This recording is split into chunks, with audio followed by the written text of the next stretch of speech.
the first question we usually get is, what is ideation? So it's basically the process of generating, improving and developing creative and innovative ideas to solve problems. So it's basically problem solvers that we all need in all industries. So for any business to grow, to improve and to succeed, they need problem solvers and innovative thinkers.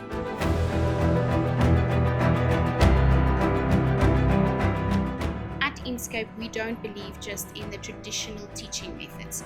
We focus on having collaboration of ensuring we use the best technology, follow industry trends, and we have a multidisciplinary collaboration to ensure that our students are equipped with all the skills they need to be employable at the end of the day.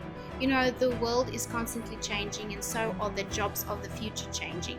This degree equips students to adapt with the world that's changing and to adapt to the future careers.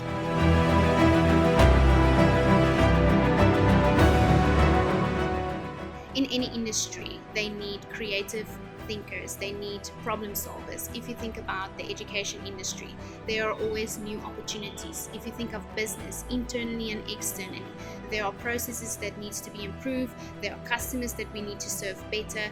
If we think of marketing and marketing campaigns, there's always an opportunity to be more creative and come up with better solutions.